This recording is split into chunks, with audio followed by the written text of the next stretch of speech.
Júnior, outra coisa que eu percebi, né, é que, puxando a sardinha pro Turing, né, e o Urim, esse povo que é os que eu mais gosto, né, o povo do Oeste.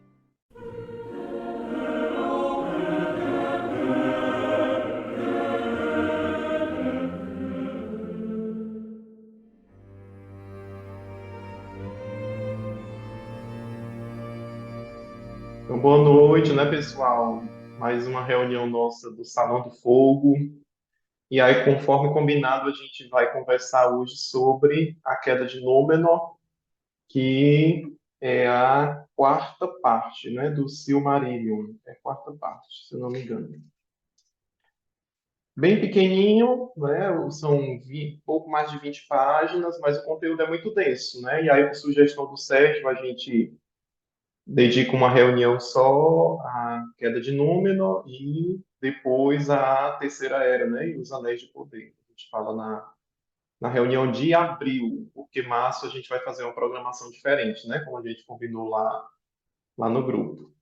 E aí eu já queria deixar assim, aberto para quem quiser começar a falar como é que foi a sua leitura, o que é que você achou mais importante, interessante, porque o meu já está aqui anotado. Aí depois, quando vocês trouxerem de vocês, eu trago o meu também.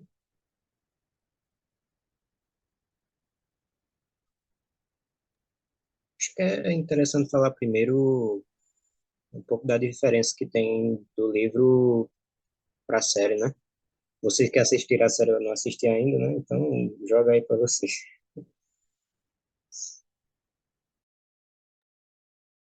Alguém notou a diferença do livro para a série?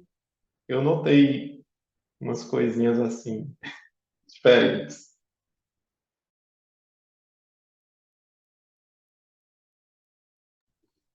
Na verdade, eu nem lembro mais da série, eu tenho que assistir de novo. Mas tem, né? Umas coisinhas diferentes, eu não... agora mesmo eu não tô lembrando muito bem, não, né? Tem aquele. Ninguém sabe se é o Gandalf caindo do céu em vez de vir pelos portos. Eu não tô lembrando muito bem também, não. Essa é uma diferença gritante, né?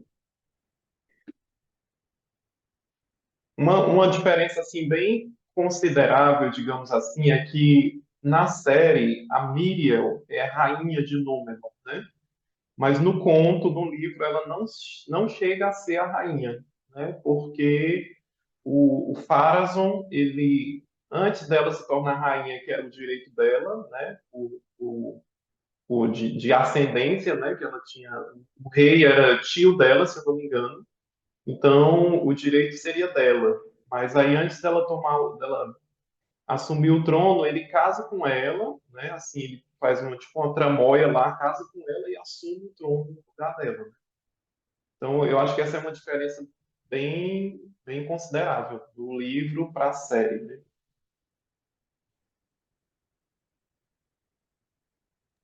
E o Ar-Pharazôn foi o último rei, né? O último rei de Númenor. O último, exato. É. Aí, Ismael, eu acho que a primeira temporada não deu para a gente ver muita coisa, assim, né? Termina praticamente com a morte do rei, né? O rei anterior, que era aquele velhinho já. Acho que era o Tarpalante, não lembro se era esse. Aí, né, eles estão chegando lá em Númenor, depois que eles foram para a guerra contra o Sauron, né, na Terra-média, e aí eles veem que tá tudo de luto, né, tá tudo preto lá e tudo. É a última coisa que a gente vê de Númenor na série, é isso, né, eles chegando de volta e a ilha tá toda de luto por causa da morte do rei, né. Então isso dá a entender que o Pharazôn, na segunda temporada, ele já vai fazer aquele esquema todo para poder assumir o trono, né. E aí ele é muito político, né, na série a gente vê ele muito político, um homem muito carismático, que conquista as pessoas, né, com a palavra. Aí ele já estava, de certa maneira, arquitetando esse, digamos assim, esse golpe, né, que eu acho que na segunda temporada ele vai assumir mesmo o trono. Aí a gente já vê o quê nessa que passa na série, né? Que condiz com o livro. O Númenor já está nesse período de decadência. A gente vê lá na série a árvore Ninhuloth, né? Que os elfos tinham dado de presente para os reis de Númenor. A árvore já estava perdendo as folhas, né? Não sei se vocês lembram, mas tem um momento lá que as folhas da árvore começam a cair na série, né? Já simbolizando a decadência de Númenor, né? Eles que já estavam se afastando das tradições élficas, não estavam mais usando o élfico, né, como idioma na ilha. Então, já passou essa fase aí do apogeu, né, de Númenor, e eles já estão se preocupando com a questão da morte, por exemplo, né, que é muito presente nesse capítulo. Então, são coisas bem semelhantes aí ao livro, né? E outras bem dissonantes. Por exemplo, a Galadriel em Númenor. Nada a ver, né? Assim, nunca chegou aí a Númenor, né? E a série apresenta ela lá, né? Umas coisas bem diferentes.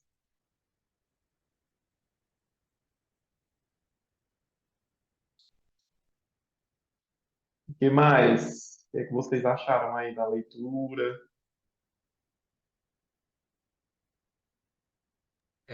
Tá me ouvindo? Sim.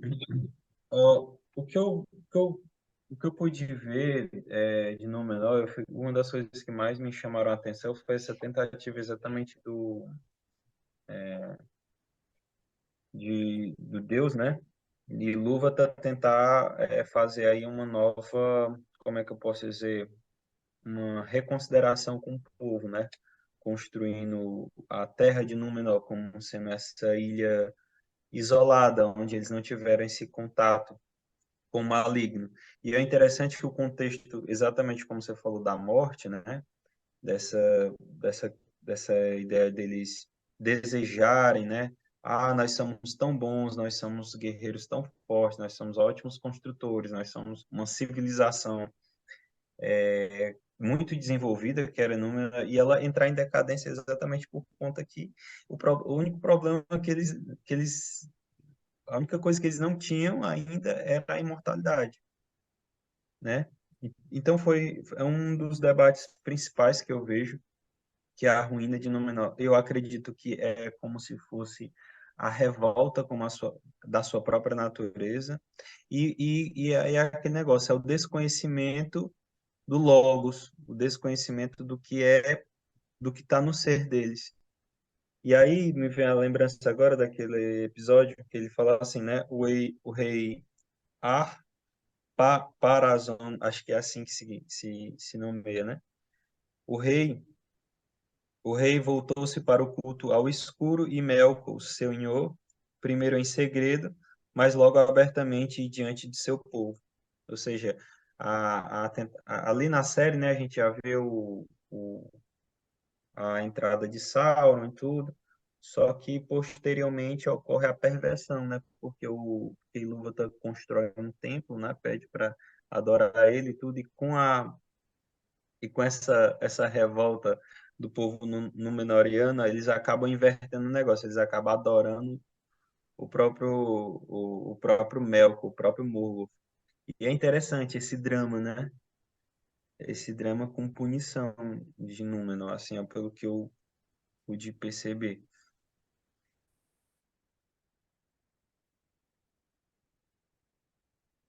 O Tolkien, ele fala que tem até aquele curso do Padre Paulo Ricardo, né, sobre a imortalidade, né, na obra de Tolkien, e ele fala que o legendário dele é sobre isso, né, sobre morte e imortalidade, né, tanto aqui a Queda de Númenor quanto o que a gente vai ler depois, né, os Anéis de Poder, eles têm esse tema da morte e essa fuga da morte muito forte, né, o que era para ser considerado uma dádiva, né, para os homens, que é a possibilidade de sair dos círculos do mundo, né, não ficarem atados ao mundo para sempre, como é o caso dos elfos, o que seria uma dádiva, uma bênção, é desfigurado, né, pelo contato com o Melkor, né, que a gente trazendo para uma analogia com o cristianismo, o pecado, né, o pecado deformou essa relação do homem, né, com a morte.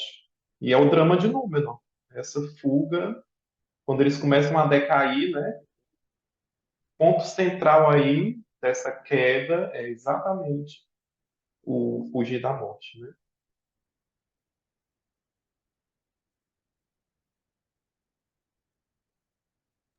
E para quem fala que a mitologia de Tolkien é politeísta, eu acho que essa, a história de Númenor mostra exatamente o contrário, né? Que, a queda de Númenor foi exatamente o desejo por imortalidade e a adoração de Mel, né? Que foi um embuste de Sauron, né? A adoração do Melkor. E a gente vê todo aquela encenação, né, do Sauron quando ele é humilhado pelo Pharazôn, né? O rei, quando ele vai para a Terra-média para combater o Sauron vê naquilo ali uma oportunidade de derrubar de vez Númenor, né? Então ele finge aquele arrependimento, se humilha diante do rei, né? E se alegra quando o rei quer levar ele para Númenor, né? Para ser preso lá. E aí lá ele começa a enganar o rei, né? E ele convence o rei de que adorando Melkor daria a eles o poder de se subtrair da morte, né? De fugir da morte, né? De superar a morte. E aí a gente vê tudo isso que o Moab começou falando, né? Esse culto ao Melkor, a gente vê os sacrifícios humanos, né? Que os Númenóreanos começam a fazer lá no templo que o Sauron manda construir, né? Aí você vê, né? O caminho de descida num sentido negativo, né? Que todo um povo fez por conta do engano, né? Do Sauron.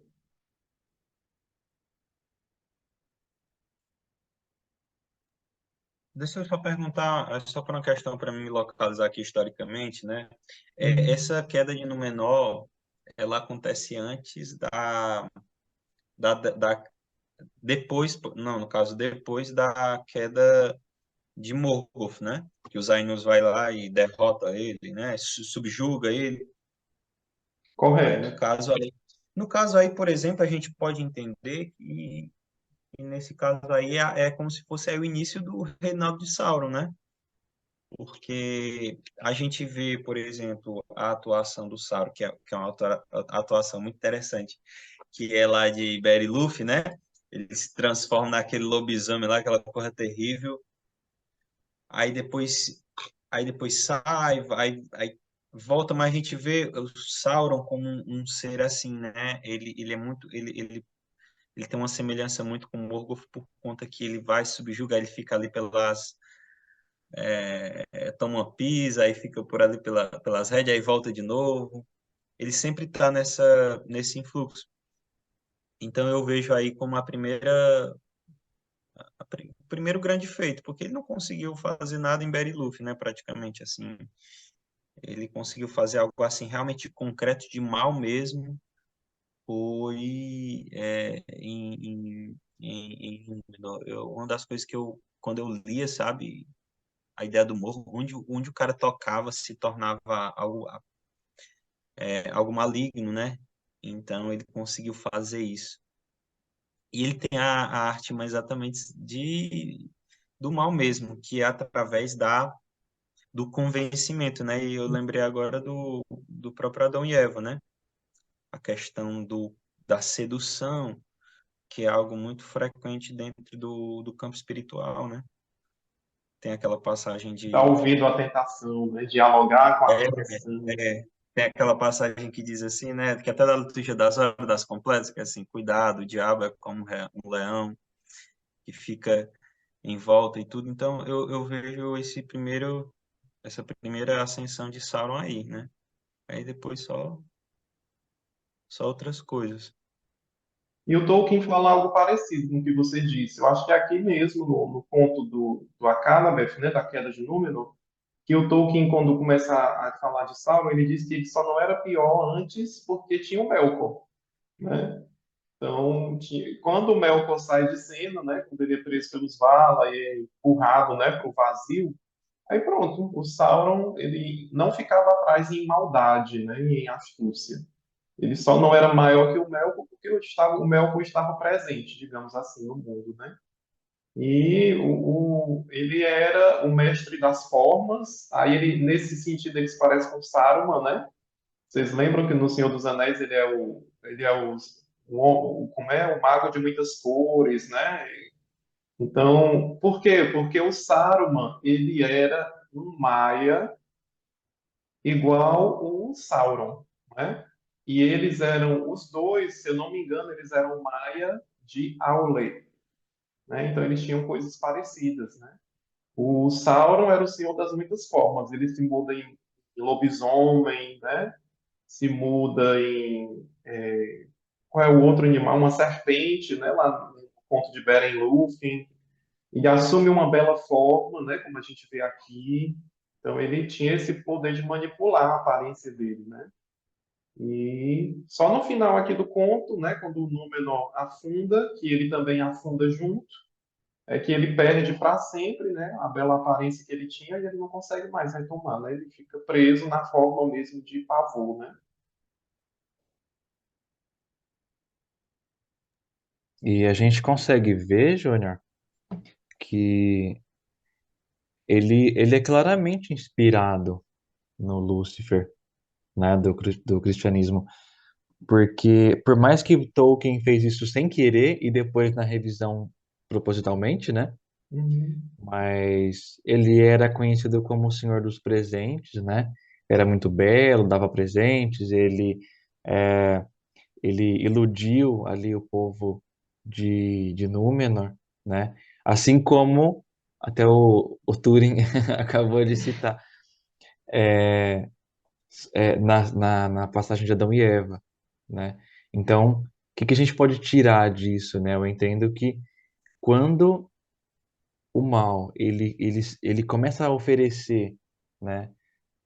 Você pode ter conhecimento do bem e do mal, você pode ser imortal, pode ser como Deus, né? Você pode ser como os deuses, né? No caso lá de Tolkien, você pode ser como os Sim. elfos, você pode viver para sempre, né?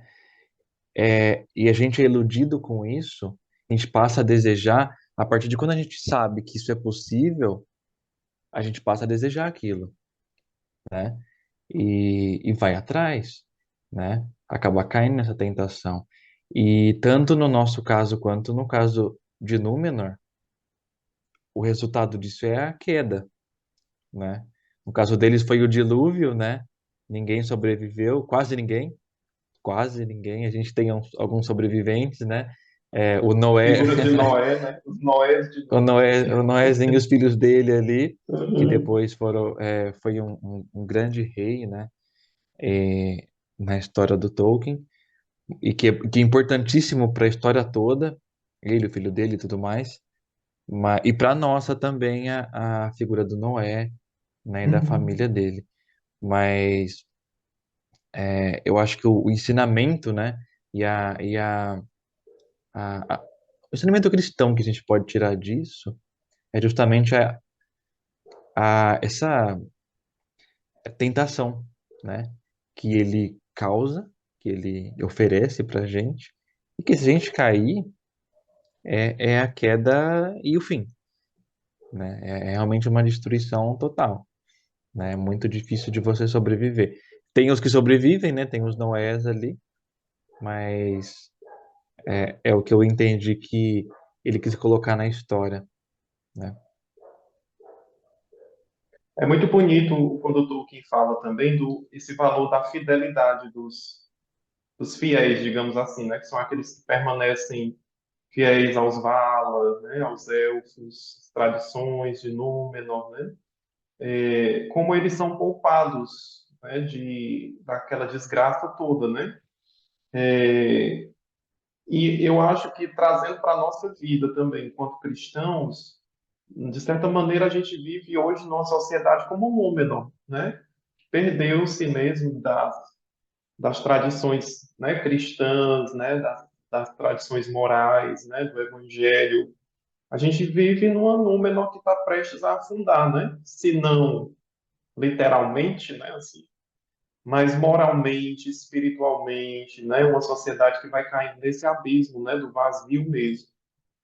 E às vezes a gente esquece que nós, né, enquanto cristãos, somos chamados a ser esses fiéis, né, que permanecem ali, né, lembrando da aliança, né, que já foi feita conosco e lembrando de que um dia a gente vai encontrar essa dádiva da morte e nós precisamos nos preparar para ela. Porque o que aconteceu com Númenor? Queriam tanto fugir da morte e acabaram foi indo ao encontro dela, né?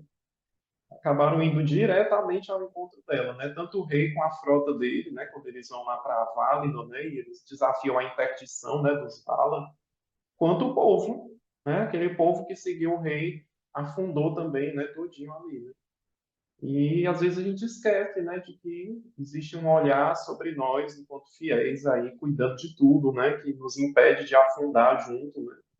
Com essa Númenor dos nossos tempos, né? Aí onde nós temos os novos faraós aí, né, desafiando, né, os limites, né, que os Valar impõem, que Deus impõe, né, por aí vai. Então, eu acho muito legal esse valor que o Tolkien coloca no papel dos fiéis ali, né, e como você falou, Cristiano, quanto eles vão ser importantes na história da Terra-média, né, aquele remanescentezinho ali, eram 9 navios, né, que conseguem escapar de Númenor, né, aquele remanescentezinho vai dá um trabalhão ao Sauron, né?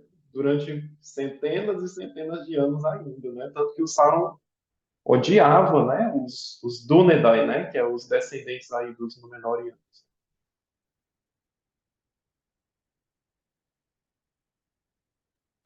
Outra coisa assim, eu revisando aqui um parágrafo, né, que o rei de Númenor, ele tornou-se o mais poderoso tirano que já existiria no mundo desde o reinado de Morgoth. Ou seja, ele atingiu um estado de possessão, assim, no caso, ele atingiu um estado de manipulação tão forte e ele conseguiu aí perverter o negócio. E aí é que a gente percebe, né? Quando algo é muito bom, e quando ele se perverte, se torna pior ainda. Então é igual um anjo, né? No caso, Lúcifer. Ele era um anjo grande, imagina esse anjo mau. É a coisa mais feia do mundo. Então você vê a capacidade de um Númenoriano pervertido, assim, nessa ideia. E é interessante porque quando ele vai começando a envelhecer, ele começa a ficar atormentado pela morte. Ou seja, aquilo que ele tanto temia aconteceu. E eu acho que como o colega falou, né, e também você falou, a questão que está muito presente nos nossos dias de hoje é o medo da morte, né? É o medo da gente morrer e é o medo não só isso, mas da gente envelhecer. E eu acredito que a doutrina cristã é a doutrina, eu estava falando, rapaz, olha, a doutrina cristã ela é a mais consoladora que existe, porque ela te dá uma certeza da morte, né? Uma certeza da vida eterna. E aqui nós temos também, que eu percebo, o materialismo forte, né? Ou seja, a ideia de um paraíso na Terra, a ideia de querer fazer um paraíso na Terra, que nós vemos hoje, por exemplo, não só no relativismo e no materialismo filosófico, mas nós vemos também até religiões que pregam isso. Um exemplo disso é o Testemunho de Jeová. Eles acreditam no reino da Terra. E Cristo próprio diz: o meu reino não é desse mundo, porque se ele fosse desse mundo, iriam me defender, mas o meu reino não é desse mundo, ou seja, a ideia de um reino espiritual perfeito e maior. Então eu vejo também no menor como esse apego ao materialismo, ao poder e tudo. E como o diabo, no caso Morgoth, Sauron, eles são o príncipe desse mundo, né? Eles têm um determinado poderio sobre este mundo, né? Tanto que Cristo, quando é tentado no deserto, a primeira coisa que Satanás faz, uma das tentações, é oferecer os reinos.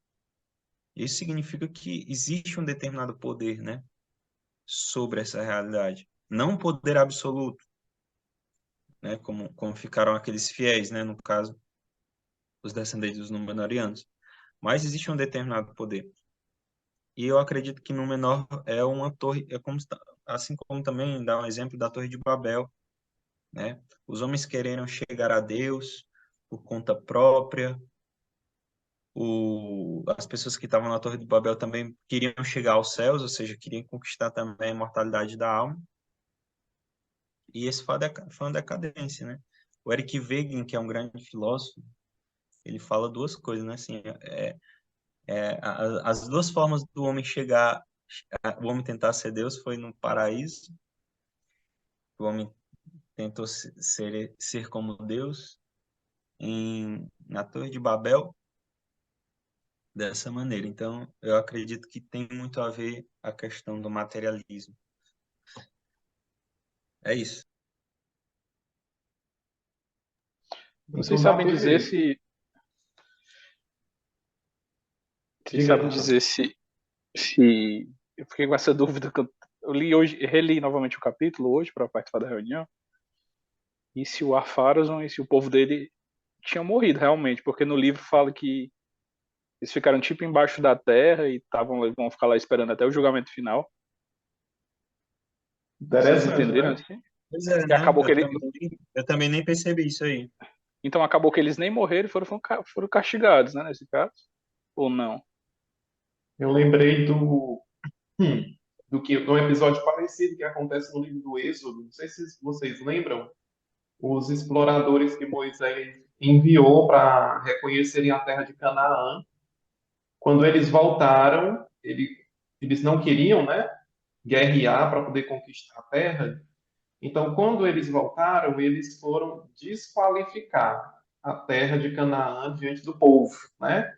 E eles começaram a dizer: aquela terra é uma terra que devora os seus habitantes, é uma terra habitada por gigantes e tudo, né? Aí Deus castiga, né?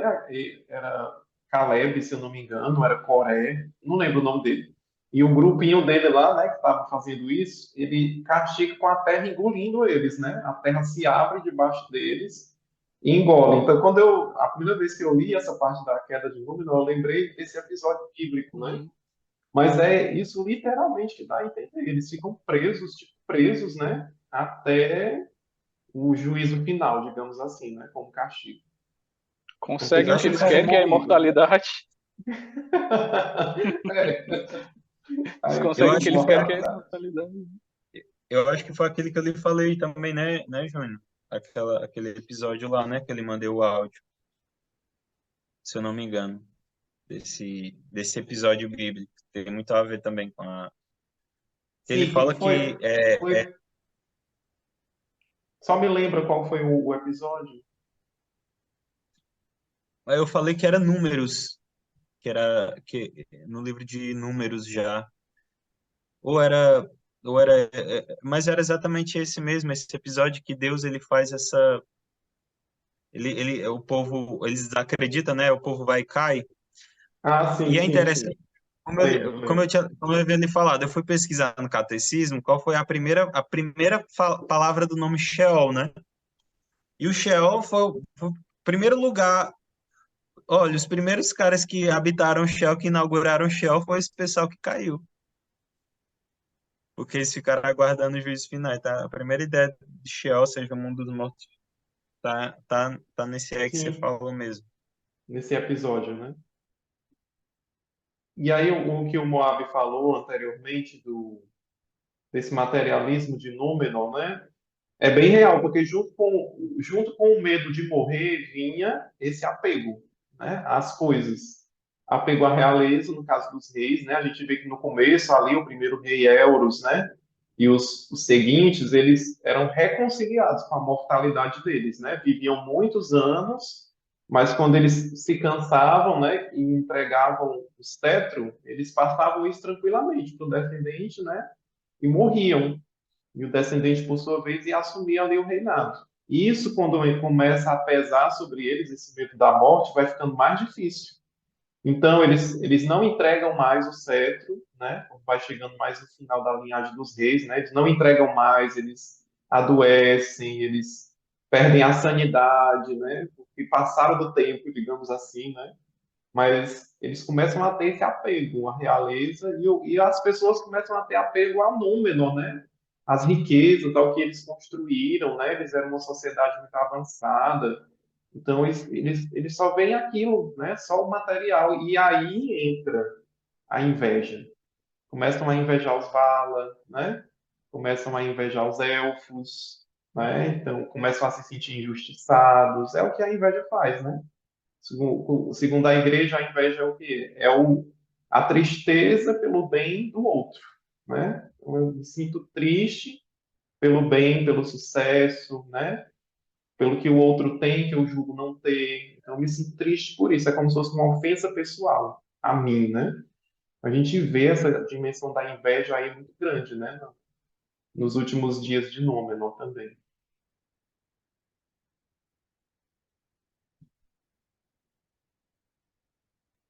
Aí foi o episódio que o Valinor foi tirado do mundo material. Eu não entendo, até agora eu Isso, não entendi isso. é Primeiro, interessante isso. A Terra ficou primeiro redonda. é, Exatamente. a Eu Terra acho era, que era plana, Ficou redonda, era foi. plana, era plana, o Valinor estava lá e depois ficou redondo e o Valinor foi embora.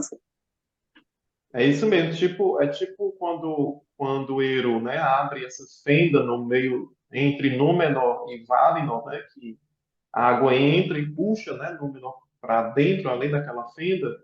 É como se ele retirasse Valinor, que é esse continente, né, abençoado, e a ilha de Erécia, né, onde os elfos moravam. Ele tira dali dos círculos do mundo. É como se fosse mesmo para uma região espiritual, né? Aí o mundo se curva, né? E tanto que ele fala, né, que depois quando os homens vão navegar procurando Valinor, né, eles só conseguiam chegar no mesmo lugar onde eles tinham saído, né? Não, não tinha mais nada, digamos assim. Aí entra a dimensão da rota plana, né? Mas os elfos, eles ainda tinham essa graça, né? Se um dia que eles cansassem do mundo e eles quisessem ir para Valinor, eles achavam a rota plana, que é tipo uma ponte, né? Uma ponte espiritual que levava para o reino abençoado, né? Que só alguns tiveram esse privilégio, né? Além dos elfos, né? Frodo, a gente vê no Senhor dos Anéis no final, né? O Sam, o Legolas e o Gimli também, né? Tiveram a graça de ir. Tá sem som, Moab. Ficou sem som de novo o seu. Ainda tá.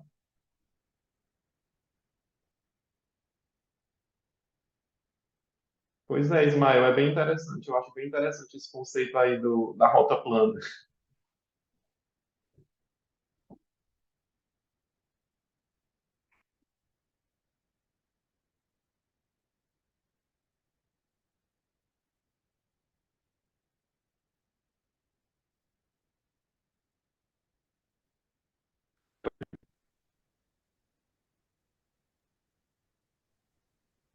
Turing tá tendo dificuldades aí. Ainda tá sem som. Deve estar nas cavernas, na Agofront. Tá muito Voltou? difícil, Ah, voltou. muito difícil. Pronto. Só uma pergunta. Esse reino, né? É porque faz tempo que eu não tenho tanto contato com o Silmarillion, por enquanto eu tô na terceira era. Aí eu tenho uma outra. Então eu queria só uma dúvida. Nesse caso, vai só alguns para lá, tem esse privilégio, ou eles têm que ter alguma questão meritória, assim, para ir para esse reino, Júnior? A priori, todos os elfos tinham autorização para voltar para Valinor, né? Porque como eles estavam ligados ao mundo, né? E o destino deles era durar. Enquanto o mundo durasse, muitos deles cansavam. O passar das eras ia se tornando um fardo para eles, né? E Uhum. quando eles chegassem a esse ponto, eles podiam pegar essa rota plana e voltar para Valinor. Então, a priori, todos os elfos tinham essa autorização, né? Principalmente aí depois da Segunda Era. Inclusive a Galadriel, né, que ela passa eras e eras, né, já tinha recebido o perdão dos Valar, já podia voltar, mas ela, né, com certa teimosia, ela não, só voltou no final da Terceira Era, né? Aí alguns recebem o privilégio. Um deles foi Frodo, por quê? Porque a Arwen cede o lugar dela para ele, né? Ela tinha decidido ficar na Terra-média, casar com Aragorn, então ela cede o lugar dela para ele. E já te dei um spoiler, eu acho que você nem chegou ainda nessa parte do Senhor dos Anéis, né? Pois é, eu vejo sempre no filme, mas eu tô esperando aí o Tolkien narrar mesmo, dizer essas Ah, últimas palavras dele. é porque o filme não deixa claro que a dádiva foi Arwen que deu a ele, né? É no livro que você vê isso. O filme não deixa claro, né? Mas aí depois o Sam também, porque tinha sido o portador do anel, ele recebe, né, a dádiva de ir para Valinor. E o Legolas, como elfo, vai, mas por causa da amizade dele com Gimli, ele consegue levar o Gimli também, né? Então, foram assim, casos excepcionais que tiveram essa autorização, digamos assim. Entendi. No caso, por exemplo, da morte dos elfos, quando eles morrem, eles vão para o Salão de Mando, se eu não me engano, é? Esse local? Isso. Aí eles passam um determinado tempo, é? É um determinado tempo, depois eles voltam de novo para a Na Terra-média, né? última reunião que o Sérgio teve aqui, ele até explicou um pouco disso. Não era necessariamente quando o elfo morria, ele voltava, não, né? Que era a reencarnação élfica. Isso era para casos bem específicos, como o próprio Glorfindel, né? Ele teve a autorização para voltar, né? Lúthien, de certa maneira, também, né? Ela volta com Beren, mas em algumas condições, né? Então não eram todos os elfos que voltavam, não. Eles podiam permanecer para sempre lá. O salão de mandos ficava inválido, né? Então eles podiam ficar Sim. lá definitivamente, né? Como a... Esqueci o nome dela, não sei se era o nome da esposa do Turgon. Acho que foi a primeira esposa dele, que morreu e ela não voltou, né? Então dependia muito também da situação do elfo. No caso, por exemplo, também do Beren e Luffy, né? Ela escolhe, né? Ela escolhe ficar. Se eu não me engano, do Salão de Mandos. Tem esse episódio que eles vão pro Isso. Salão de Mandos. E, no caso, Ela ela vai pro Salão de canta, Mandos, né? aí tem um diálogo lá, né? Ela canta Tem um diante de diálogo lá. Mandos, né? E Mandos se É, comove e vai pedir por ela diante de se comove, Manwë, aí né? volta de novo. Isso mesmo. É, Ela teve a opção, como a Arwen, algumas eras depois teria também, né? Lembrando que a Arwen é descendente dela, de Lúthien. Tanto Arwen entendi, quanto o Aragorn também é descendente deles, né? Os dois são. entendi.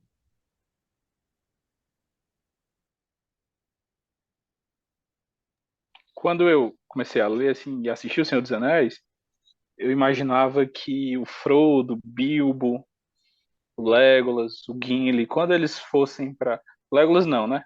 Que é elfo, mas o Gimli, os hobbits, quando eles fossem para as Terras Imortais, eles não morreriam. Mas isso não acontece, né? É porque é da natureza realmente deles Uhum. morrer, diferentemente dos elfos. Eu imaginava isso quando eu comecei. Aí depois que eu fui aprendendo, né? E eu acho legal porque isso é uma das coisas que faz, assim, que fala na queda de Númenor. Porque, acho que, se eu não me engano, foi uma das mentiras que o Sauron ele contou para eles, né? Que se eles fossem para as Terras Imortais, eles iriam ter a imortalidade. E é mentira, tanto que até o mensageiro deles que veio falar com os habitantes de Númenor fala para eles, né, que as terras elas são imortais porque os imortais moram lá, né? E é por isso que Isso elas são mesmo. chamadas de terras imortais e não o contrário, né? Não porque as terras são imortais, eles ficam imortais. E os Númenóreanos, eles caem nessa mentira do Sauron, né? E acabam se corrompendo. Era até uma das coisas que eu anotei para conversar, que eu achei interessante, foi essa queda de Númenor, essa corrupção ter acontecido por dentro, né, do reino, através das mentiras, né, do Sauron. Eu sei que antes de Sauron vir, eles já Já tinha começado o declínio, já estavam começando a duvidar dos Vala e tudo. Só que quando eles vão, a Pharazôn vai para a Terra-média e chega lá e captura o Sauron. Ali Númenor, o poderio deles era tão grande que eles poderiam ter destruído ali os exércitos do Sauron, né? E o Sauron sabia disso e se rende, como você disse, Júnior. Ele achou que foi bom ter ido para lá, que ele conseguiu, sem força militar, destruir o reino por dentro, um reino tão grande por dentro, só com mentiras, Sim. né? Conseguiu acabar com aquilo. Eu me lembrei muito também da questão da Primeira Era, quando o Melkor também foi solto do seu cativeiro e ele foi para Valinor, e ele conseguiu também, só com mentiras, corromper ali os elfos, que aconteceu até depois a revolta do Fëanor, né? Eu Sim. achei bem interessante isso, né? Um reino tão grande como o de Númenor, um poderio militar enorme que poderia ter destruído Mordor, poderia ter destruído Sauron, feito um bem muito grande e acabou se corroendo por dentro, né? Através ali das mentiras, das enganações dele. Eu estava lembrando quando você estava falando aí das mentiras, né? Tem um salmo na Bíblia que fala da língua lisonjeira, né? De como ela é perigosa, né? Essa língua Hum, lisonjeira. E o Sauron tinha isso, né? Ele bajulava mesmo, né? Foi com essa bajulação, com essas lisonjas que ele foi ganhando ali o coração do rei de Númenor, né? Até que chega um ponto num dos últimos discursos dele para o rei que ele vai dizer, olha, o rei já tem tudo. O que é que impede agora de o rei conquistar a imortalidade, né? E aí ele começa a lançar toda essa ideia do rei ir até Valinor, né, para poder desafiar os Valar, né? Então é o perigo, né? Que, como já foi colocado aqui, né, a língua do cão é essa, né? O demônio ele tem uma língua lisonjeira, digamos assim, é assim que ele conquista Eva, né, de certa maneira. E é com essas lisonjas que ele vai também ali na tentação, né, do deserto com Jesus. Então esse perigo, né, da língua que fala mentiras, né, é muito real, né?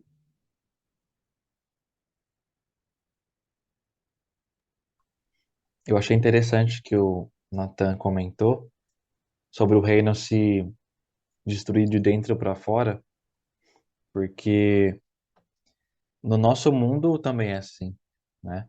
Os países, os reinos, eles não são destruídos de fora para dentro, porque um outro país atacou, porque não, o que mais destrói uma nação, e não é nem questão de nação, mas de ser humano mesmo. O que mais destrói uma pessoa, um indivíduo ou uma família, né? Normalmente é o mal que começa ali dentro, né? Ou uma igreja, né? A gente vê até dentro da própria Igreja Católica o mal entrando ali dentro, não vindo de fora, né? Explodindo igreja e tal.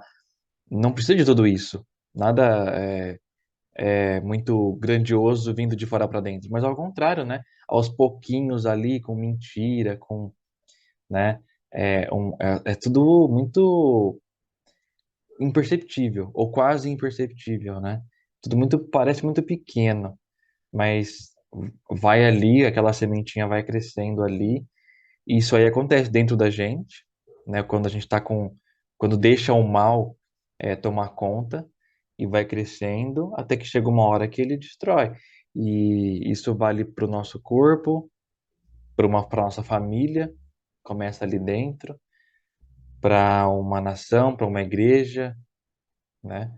E acho que, enfim, então vocês veem que o que Tolkien colocou como lá na Queda de Númenor, cara, ele conseguiu meio que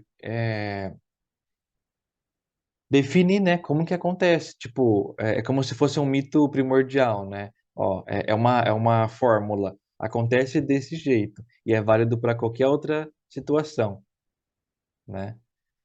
E a gente vê acontecendo, né, cara? A gente vê acontecendo na realidade. A gente vê hoje em dia, dentro da própria igreja, né, acontecer esse tipo de coisa. E é triste de ver, né? E a gente não está atento, muitas vezes a gente não percebe e vai destruindo até que, cara, eu vejo acontecer aqui na cidade. Vocês devem ver por aí também, né? Ficam sabendo desse tipo de coisa. E são coisas que às vezes a gente ouve e não parece mal, né? Parece que ela é muito bem disfarçada, ela é como fala, transvestida, né? Ela tem uma máscara muito bonita, parece uma coisa assim, muito correta, né? É engraçado isso, né? E triste de ver que o mal, ele muitas vezes está disfarçado tão bem de uma coisa boa que a gente não consegue perceber. A gente tem que estar muito esperto para perceber, né? Cara, é muito difícil, né?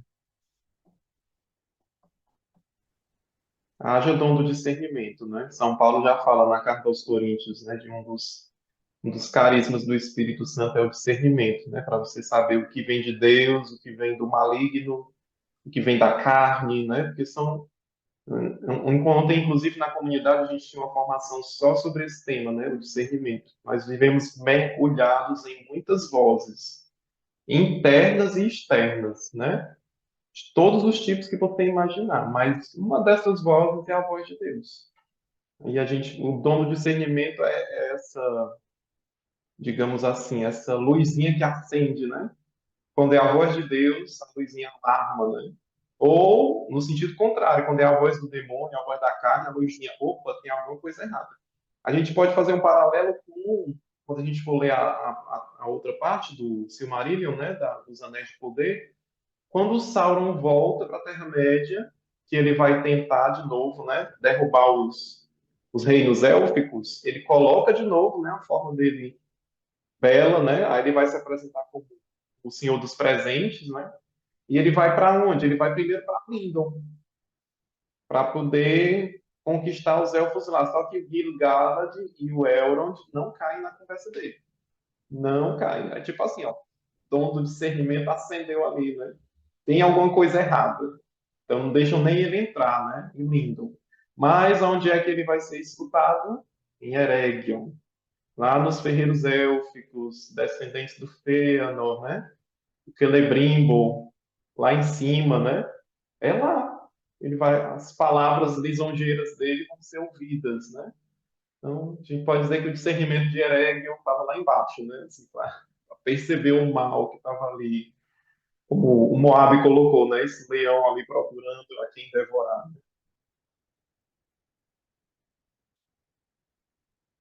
Aí eu queria aqui, aproveitando que o Nathan também trouxe isso, né? Eu tinha reservado aqui um parágrafo para me ler para vocês, que eu acho que ele resume bem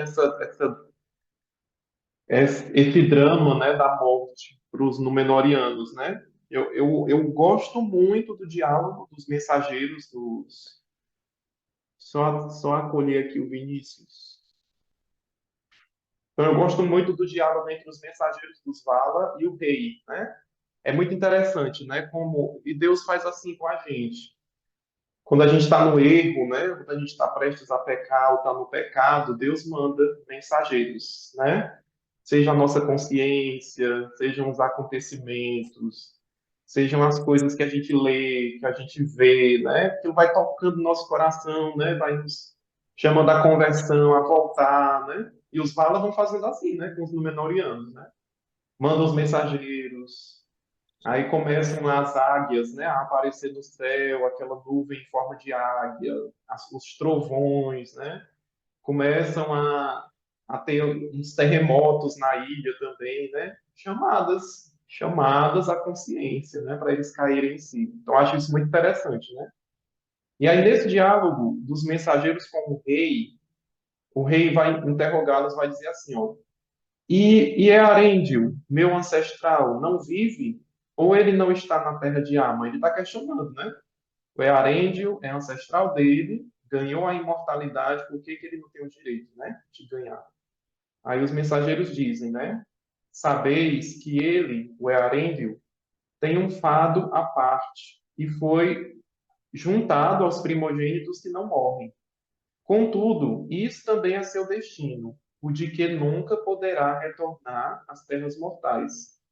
Enquanto vós e o vosso povo, né, que são os homens, não são dos primogênitos, mas são homens mortais, como Ilúvatar vos fez.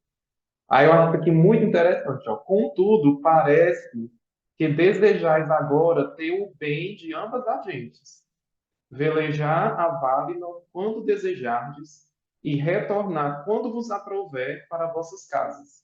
Isso não pode ser. Nem podem os Valar retirar as dádivas de Ilúvatar. Os elfos, dizeis, não são punidos, e mesmo aqueles que se rebelaram não morrem. Isso, porém, não é para eles nem recompensa nem punição, mas o cumprimento do seu ser. Não podem escapar e estão atados a este mundo, para nunca o deixar enquanto ele durar, pois a sua vida é a deles. E vós sois punidos pela rebelião dos homens, dizeis, na qual tomastes pouca parte, e assim é que morreis. Mas isso não foi no princípio designado como uma punição, né? No princípio não era punição. Assim escapais e deixais o mundo, e não estáis atados a ele, em esperança ou em cansaço. Qual de nós, portanto, deveria invejar os outros? Eu acho isso aqui fantástico. Muito interessante. Porque o que Númenor queria era isso mesmo. Eram os bens das duas gentes, né? Queriam a glória, a beleza de Númenor, gozar dos bens de Númenor, da Terra-média, mas ao mesmo tempo queriam a imortalidade dos Valar e dos Elfos, né? Mais adiante, quando a gente for ler Os Anéis de Poder, vai se repetir essa história. Os Elfos não queriam voltar para Valinor, o reino imortal, queriam ficar na Terra-média, nos reinos dele, mas queriam que a Terra-média durasse também. Aí é por isso que eles constroem, né? Fazem os Anéis de Poder, porque o poder dos anéis era o quê? Deter a passagem do tempo, né? Então havia aí, no fundo da motivação dos elfos, um desejo também de ter os dois bens, né? Os bens da Terra-média e a imortalidade do reino abençoado, né? Eu acho isso muito interessante, esse drama. E é muito claro que os mensageiros falam, né? Cada um tem o seu destino, né? Que é o cumprimento do seu ser. Não é punição, não é castigo, nem é recompensa, né? É simplesmente o plano de Deus para cada gente, né? Para cada povo.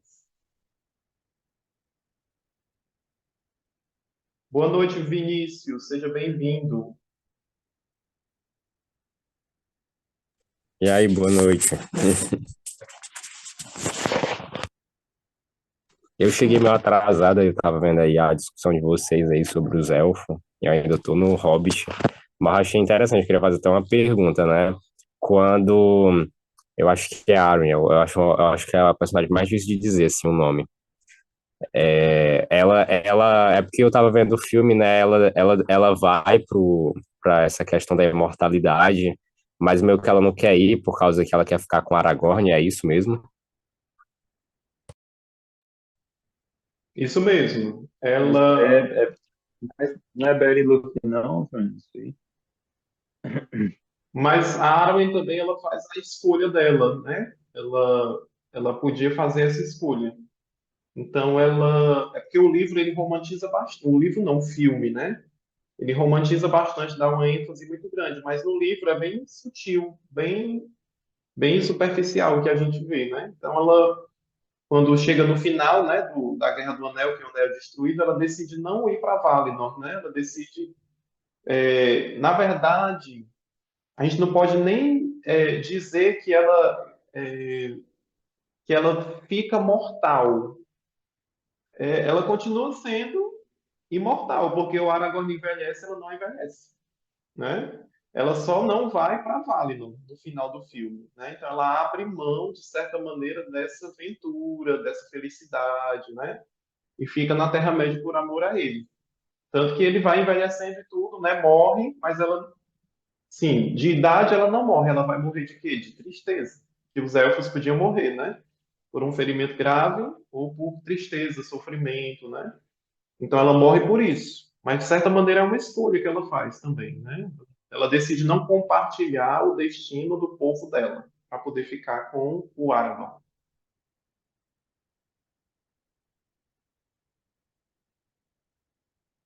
Perfeito. Eu tava com essa dúvida mesmo, né? Porque no filme é bem romantizado mesmo, como você disse.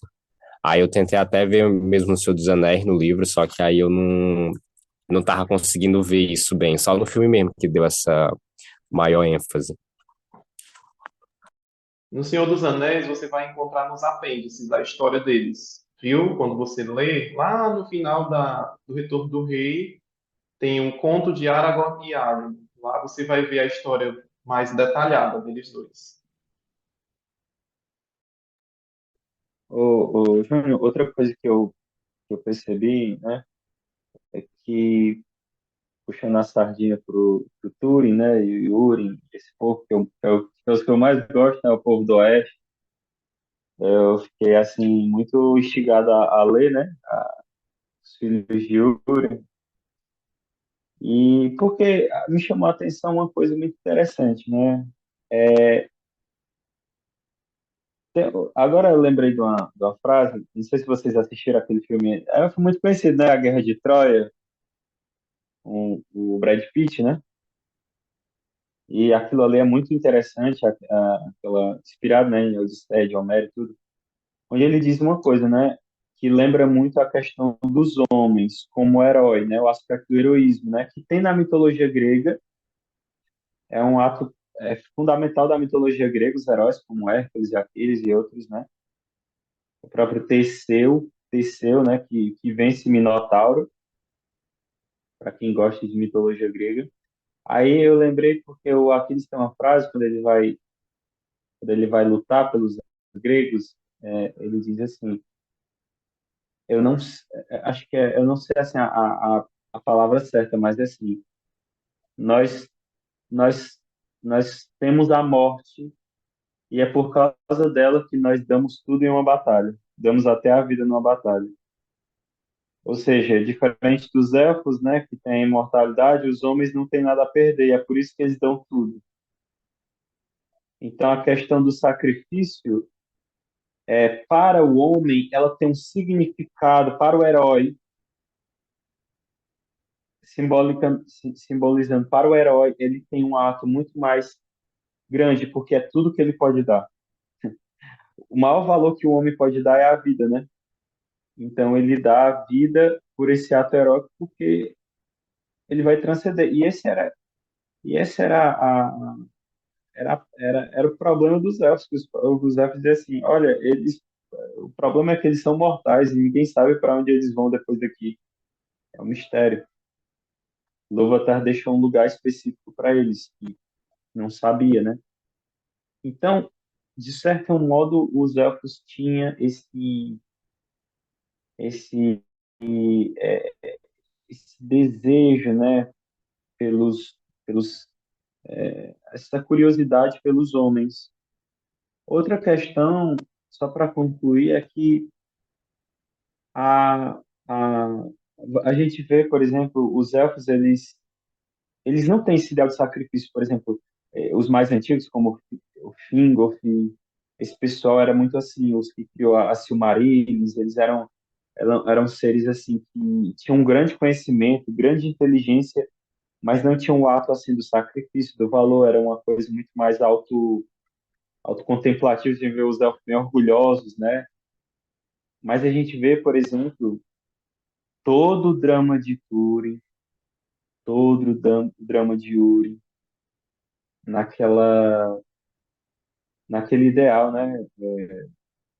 Se eu não me engano, foi o Uri que passou não sei quantos anos, né? Já velho, idoso e tudo. Se eu não me engano, ele ficou preso, né?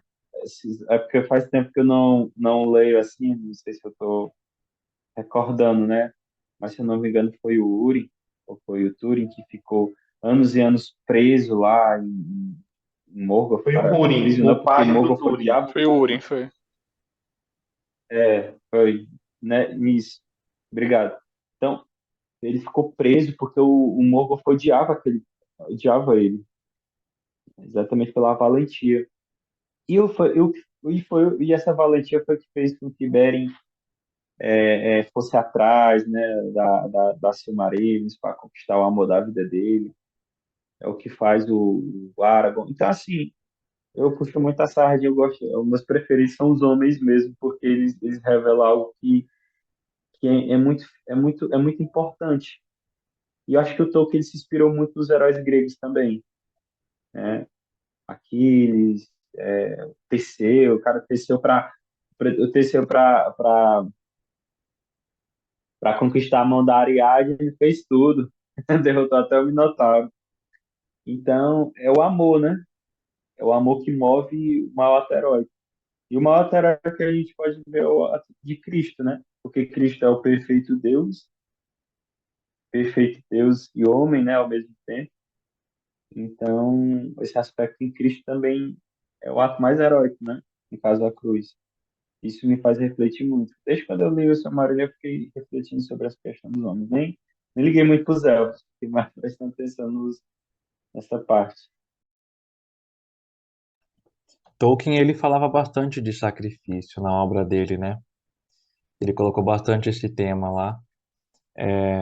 Inclusive, Boromir, né? Ele praticamente se sacrifica para salvar os pequenos lá. Então, os homens, eles têm muito essa questão de morrer com honra, né? Então, a morte honrosa para eles era muito importante.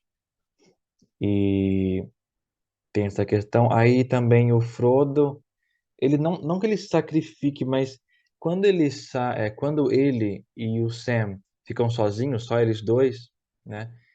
Eu acho que o Sam até diz alguma coisa assim. Eles vão juntos, mas eles não sabem se vão voltar. E eles acham que provavelmente não vão voltar, né? Então eles já têm é, essa noção, né? Ó, é praticamente um ato de sacrifício, né? A gente vai sem saber se volta, né? Ou melhor, acreditando que já não vão voltar mesmo, né? Então também tem essa parte de sacrifício, né?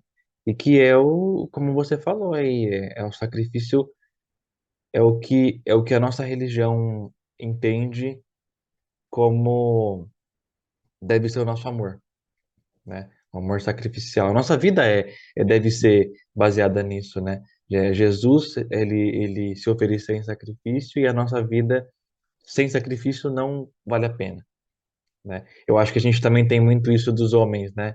Ou melhor, a gente faz parte desse povo, né? E só que muita gente hoje foge. Acho que a maioria das pessoas foge, né? Não foge do sofrimento, foge do sacrifício e não entende que um dia sem sofrimento, um dia sem sacrifício, não é um dia que vale a pena. Tem alguma santa que disse isso, eu não lembro agora qual, tanta Maria Teresa, será? Santa Teresinha do Menino Jesus. Um dia Santa sem Teresinha, era alguma sacrifício é um dia Teresa. perdido. É um dia perdido, né? E é um ensinamento que eu ouvi há pouco tempo, na verdade, e eu vou levar para a vida, né?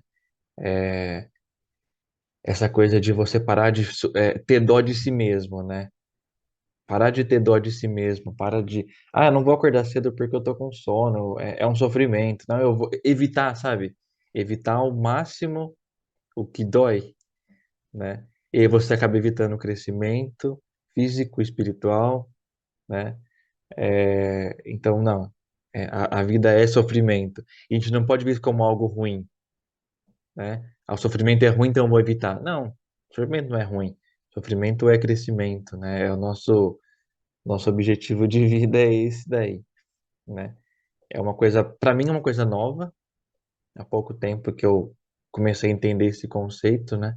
Cara, para mim mudou tudo, né? Isso mudou tudo.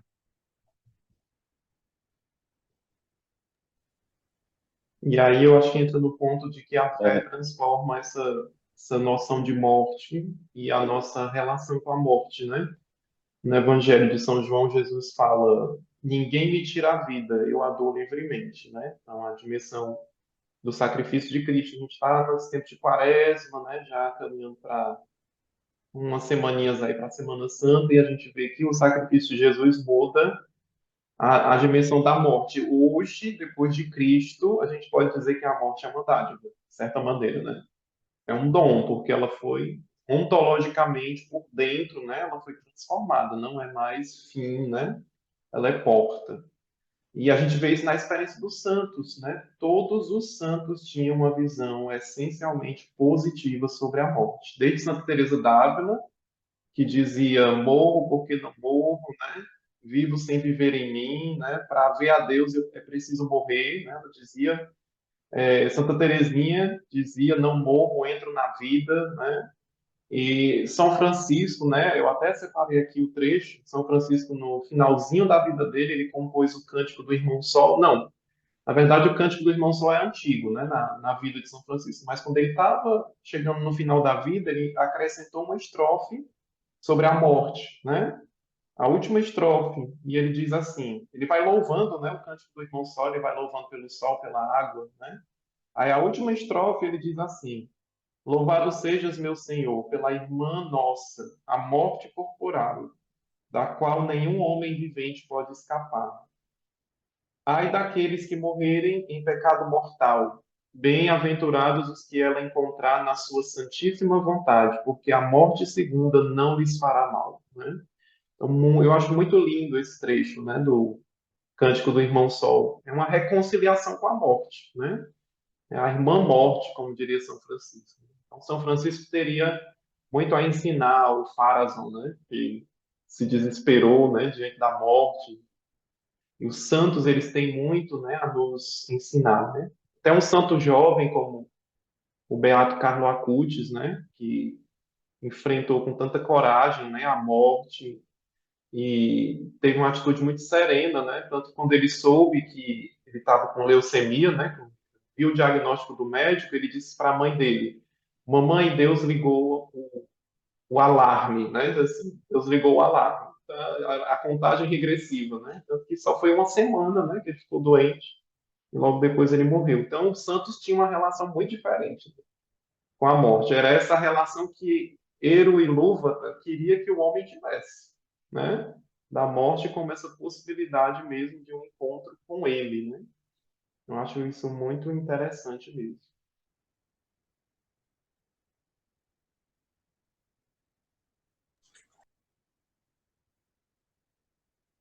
E sempre foi, né, o pensamento ocidental, né, a nossa cultura ocidental, ela sempre foi traçada pelo sacrifício, né? É uma coisa muito importante da gente lembrar que o Tolkien, na verdade, eu vejo como ele tenta resgatar o pensamento ocidental em pleno século XX. E esse ideal de disso reflete muito na biografia dele como vida, porque como ele lutou a Primeira Guerra, né? Ele e o Lewis ali, tem aquele filme, né? Não sei se vocês já assistiram, né? Dele, e até que ele é o mesmo ator que é o Fera do X-Men, né? E aquele filme é muito bom, sabe? Porque quando o Tolkien está no campo de batalha ali, né? Ele vê os dragões, né? Ele vê os cavaleiros lá dos anéis, os aspectos do anel andando no campo de batalha. E como ele perde a maioria dos amigos dele ali naquele negócio, e como também ele perdeu mãe dele, é, é, a mãe dele, né, de diabetes, se eu não me engano, naquela época. Então, esse ideal de sacrifício para o Tolkien sempre foi algo que estava na raiz do ser dele, né? A raiz a raiz do ser. E só para concluir, porque para os ingleses existia muito isso, porque eu estava assistindo agora o filme de São Thomas More, que é O Homem que Não Vendeu a Sua Alma, que é um filme sensacional. E assim, cara, fala exatamente do catolicismo inglês. É um negócio muito interessante, que é esse Tolkien, esse Chesterton, esse Thomas More, que são pessoas, que são aquele negócio que assim, os meus valores estão acima de qualquer ideologia, aquela coisa forte, sabe? Não é aquele catolicismo que a gente tem às vezes, que é aquela coisa cultural, que ela vai se, a questão moral ela se relativiza, ela vai modificando.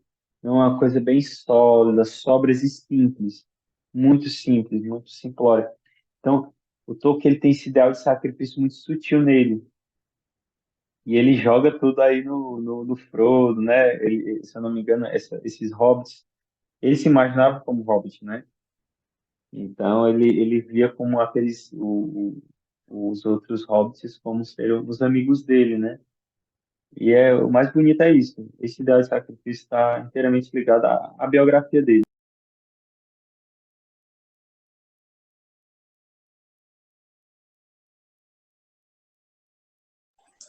É interessante que está na quaresma, né? E aí vocês estão falando de sacrifício, morte. E eu estava lendo recentemente o Bento XVI, né, no Jesus de Nazaré, ele explicando a questão da agonia, né, de Nosso Senhor lá no Horto das Oliveiras, e ele fala das duas vontades de Cristo, né, que é como se fosse contraditório, porque ele não é filho de Deus, como é que ele treme diante da morte, né, como é que ele começa a suar sangue, né, que fisiologicamente é possível, né, quando a pessoa está muito perturbada da alma, ela pode suar sangue mesmo, né. Aí o Bento XVI vai explicando, né, que na verdade Cristo ele não tinha duas vontades, ele só tinha uma única, né, porque Deus ao criar a pessoa humana, né, a criatura humana, o homem como rei da criação, né, a vontade humana ela é ordenada para a vontade divina. Aí naquele momento ali falou que Cristo começa a suar sangue, pede que o cálice seja afastado dele, né? Ele queria exatamente mostrar a gente mesmo diante da morte, né? O que é ficar assim diante da morte, diante do nada, né? De se desligar do ser, né? De deixar de existir mesmo, assim, visivelmente nos olhos do mundo, né? De descer no sono da morte, né? E aí, os santos, como vocês disseram aí, né? Ele tem uma visão muito positiva da morte, né? São Francisco chama ela de irmã, né? Mas, assim, no nosso pensamento mesmo moderno, né, se a gente fosse lá nos hospitais, né, a morte é o maior desespero, né, possível, né? Uma pessoa que está numa sala de UTI, que está perto de morrer, uma pessoa que está com uma cirurgia de alto risco, né, e está perto de morrer, as pessoas veem como a pior coisa possível, né? E os santos veem como a melhor coisa, né? É o paradoxo mesmo da quaresma, né? Que para entrar na vida é preciso morrer, né? Tem que morrer para entrar na vida. Ou seja, Cristo teve que passar pela cruz para chegar na Páscoa mesmo, para chegar na passagem, para chegar na glória que ele quer chegar, né? E só dá e não dá assim para chegar na glória sem a cruz, né? Ele teve que passar pela cruz, né? Sendo Deus, né? Aí que dirá a gente, né? Que só é mesmo criatura humana, que tem a parte divina também, mas não igual Cristo, né? Que é Deus, né? A segunda pessoa da Santíssima Trindade. Mas mesmo assim, ele treme diante da morte, mesmo sendo Deus, né? Mas ele passa pela morte para que a gente também consiga passar, né, nessa quaresma.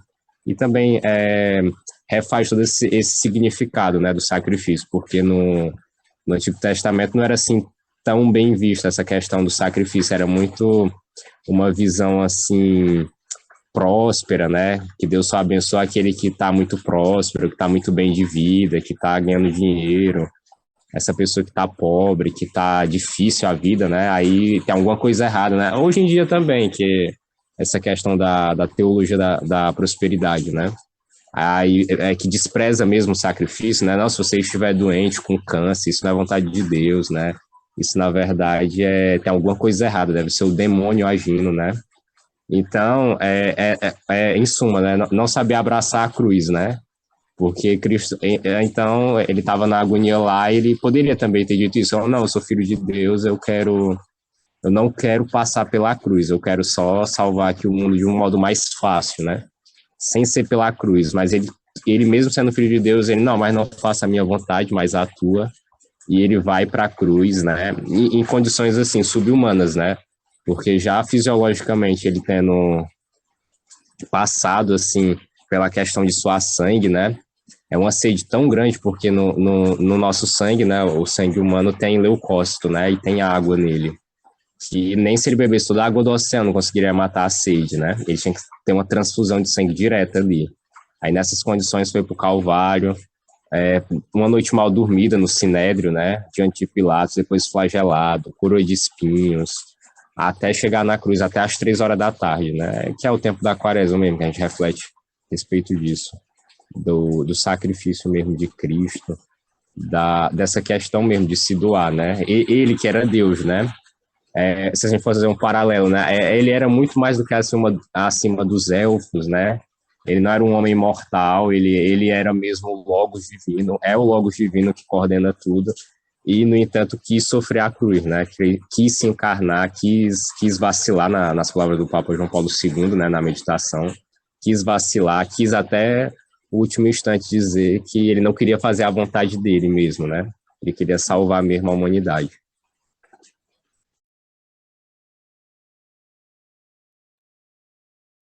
Muito bem, pessoal. Estamos aqui no finalzinho, né, da nossa reunião, mas aí já foi naturalmente surgindo o tema da nossa próxima, né?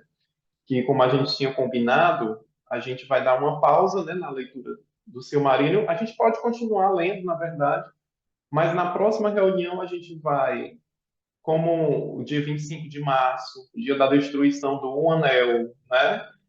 O dia da encarnação do Verbo, o dia que Jesus morreu crucificado, né? É o dia de ler Tolkien. Aí a gente vai dedicar a próxima reunião ao que se faz tradicionalmente, né? Já foi um tema aí escolhido, né, pela Tolkien Society, que é o serviço e sacrifício. Aí como é que a gente vai fazer? Cada um de nós escolhe dentre as obras de Tolkien. Aí pode ser o Silmarillion, pode ser o Hobbit, pode ser o Senhor dos Anéis. Aquele trecho que para você mais exemplifica essa temática do serviço e do sacrifício, né? Você escolhe, você traz para a próxima reunião, né? E aí que vai ser dia, deixa eu só dizer logo aqui, o dia que vai ser, a última terça-feira de março. Já vai ser na Semana Santa, né? Vai ser dia 26 de março. Você traz e aí a gente vai conversar, a gente Da vai terceira refletir. era. Oi? É dia 26 de março da terceira era, né? Não, segundo o calendário da Terra-média, a gente está se eu não me engano, na sétima era, né? É a era que nós estamos atualmente, né? E aí a gente vai conversar sobre isso. O Sérgio vai estar com a gente na próxima reunião, né? E aí ele vai trazer o trecho dele também, né? O meu eu já escolhi, inclusive, né? Já estou com o meu trecho aqui separado para a próxima reunião, que eu acho que tem muito a ver com essa temática. E aí, na reunião de abril, a gente finaliza o Silmarillion com a Terceira Era e os Anéis de Poder. Ok? Perfeito. Eu vou ler o Anéis de Poder, porque um amigo meu me disse que um amigo meu me disse que ele disse assim, olha, tu lê Silmarillion, aí quando chega Anéis de Poder, tu para, lê o Senhor dos Anéis, tu de volta de novo, porque senão dá spoiler. Aí acho que eu vou ler agora os Anéis de Poder. Muito bem. Aí não saiam para poder a gente tirar o nosso print, né? Na última reunião eu esqueci de tirar. E aí a gente tira aqui a foto, tá? Vou só encerrar aqui a gravação.